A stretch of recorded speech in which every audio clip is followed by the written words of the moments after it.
Bien, buenas tardes, doctor. En esta oportunidad me ha tocado exponer acerca del control de las comunicaciones y los documentos privados establecidos en el capítulo 7 del título 3 del Código Procesal Penal referido a la búsqueda de las pruebas y las medidas restrictivas de derechos en el proceso penal peruano. Para dar inicio a la exposición voy a dar una breve introducción respecto también relacionado al trabajo que acompaña estas diapositivas, que es referidas al marco, en el marco de un Estado de Derecho constitucional. El proceso penal no solo constituye un instrumento para la persecución de delitos y la protección de bienes jurídicos, sino también un espacio donde debe preservarse y respetarse los derechos fundamentales de las personas. Sin embargo, durante el desarrollo de una investigación penal es frecuente que se requiera la adopción de medidas restrictivas de derechos fundamentales, siendo en este caso, por ejemplo, la intervención de las comunicaciones y la incautación de documentos privados. Ello con el fin de obtener información relevante que permita el esclarecimiento de los hechos delictivos. Estas medidas, si bien son herramientas válidas en una investigación penal, su aplicación no puede ser arbitraria ni desproporcionada.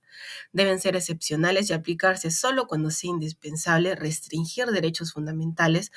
para lograr los fines del esclarecimiento del proceso, como ya se ha mencionado, siempre conforme a ley y con las garantías para el afectado, ya que compromete derechos fundamentales como el secreto de las comunicaciones, el derecho a la intimidad personal, familiar, el derecho a la propiedad,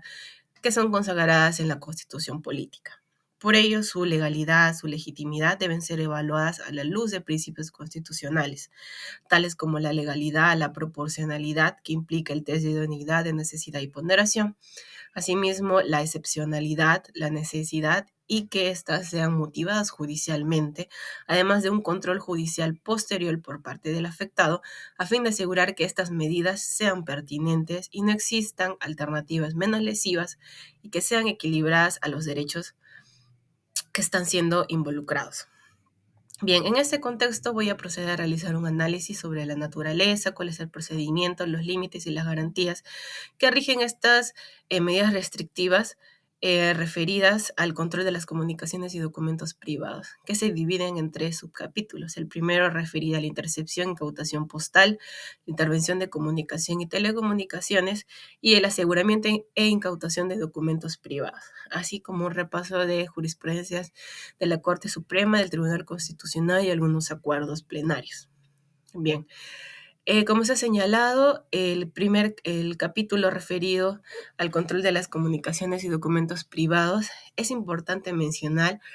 respecto a qué consiste una medida restrictiva de derechos. Así, el artículo 202 del Código Procesal Penal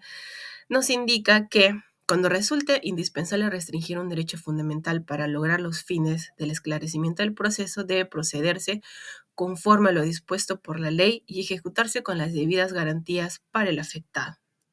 Así, el inciso 1 del artículo 203 del mismo cuerpo normativo establece que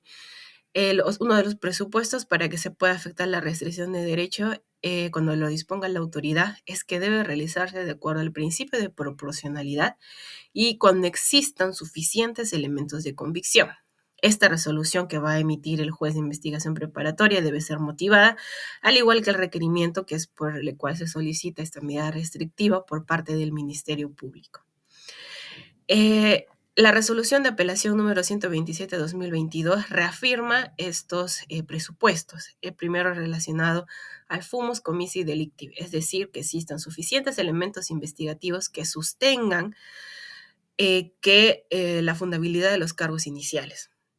es decir, la investigación. Y también el respecto al principio de proporcionalidad, donde deben señalarse sus presupuestos y requisitos. Para ello procederé a hacer referencia respecto al principio de proporcionalidad, que según Zúñiga Siguas nos indica que como es un mecanismo de control o interdicción de la arbitrariedad de los poderes públicos en el uso de sus facultades discrecionales y exige que las decisiones que se van a tomar en el contexto que correspondan a criterios de razonabilidad y que no sean arbitrarias, constituyéndose de esta manera en un parámetro indispensable de inconstitucionalidad para determinar la actuación de los poderes públicos, sobre todo cuando afectan el ejercicio de derechos fundamentales. Así, el Tribunal Constitucional ha establecido el test de proporcionalidad, que incluyen tres subprincipios. El principio, el de idoneidad. Este es si la restricción del derecho va a resultar pertinente o adecuada a la finalidad que se busca, que es decir, el esclarecimiento de los hechos de la investigación. La necesidad, que si existe la necesidad de dictarse esa medida, realizando un análisis si el legislador ha previsto o si existen otros medios para obtener el mismo resultado buscado. Y la ponderación o proporcionalidad en sentido estricto, que debe procederse a la ponderación del principio en conflicto. Ahora bien, para solicitar esta medida de restricción también es importante el principio de legalidad,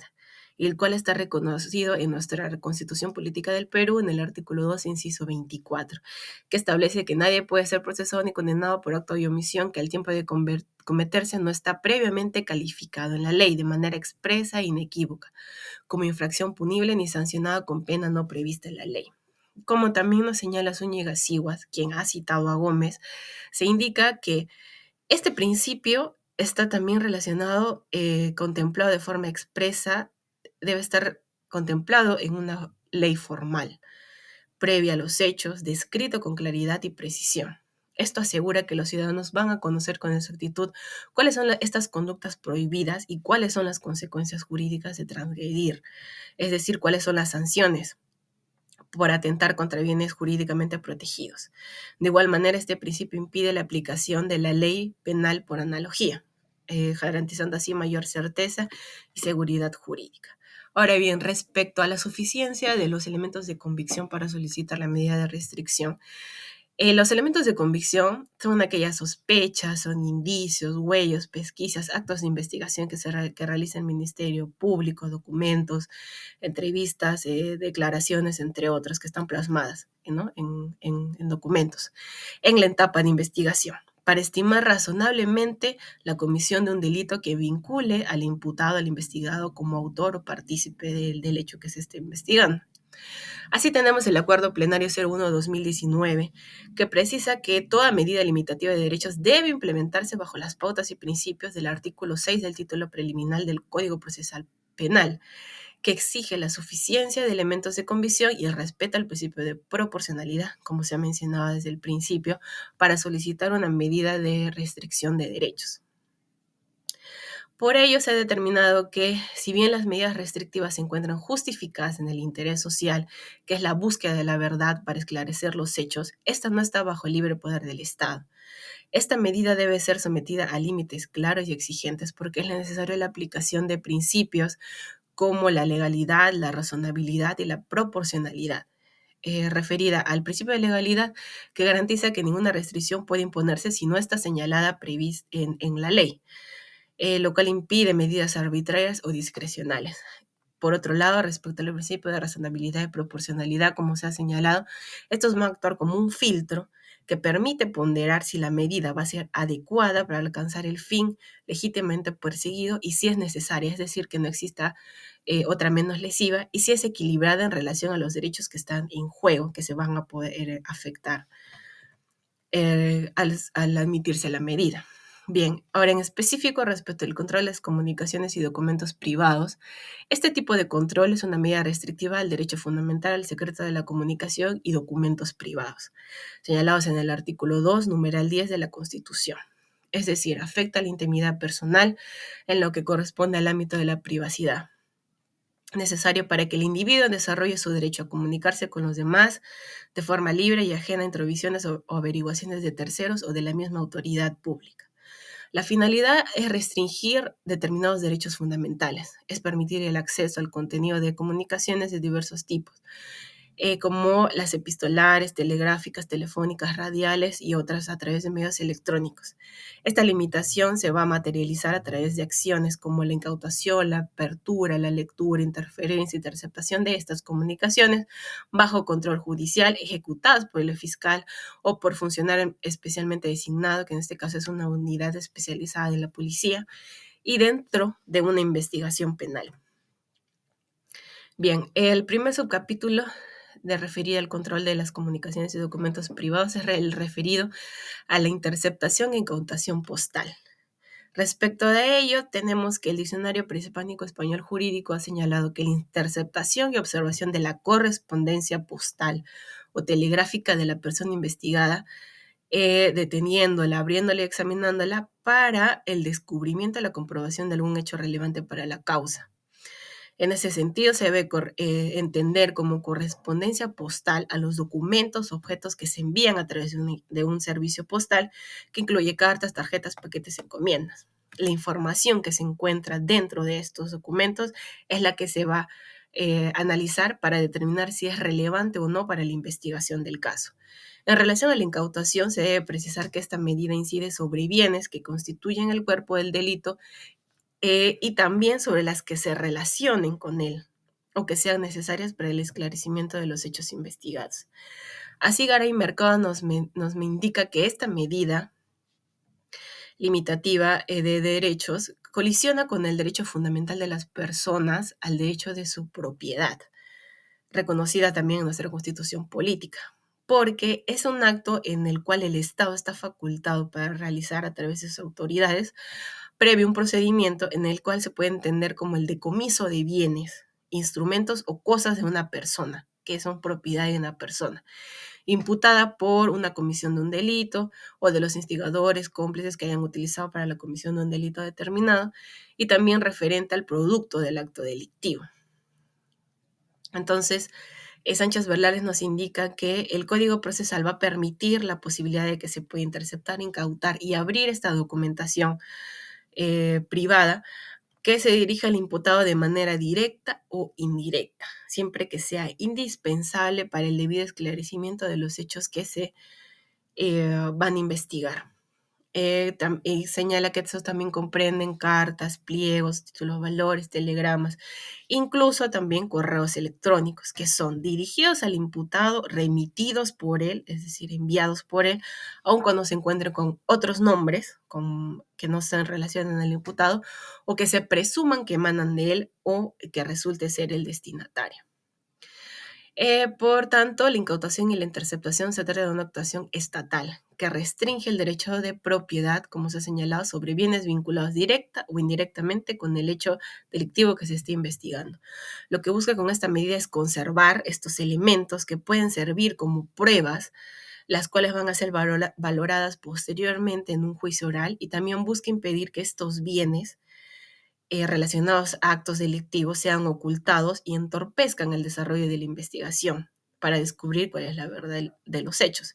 Y la incautación se va a realizar sobre lo que sea, como se ha señalado, es objeto del delito o relacionados con la comisión del delito para esclarecer los hechos investigados. Bien, el Código Procesal Penal nos indica cuál es el procedimiento para solicitar esta medida. Primero, la relacionada a la autorización.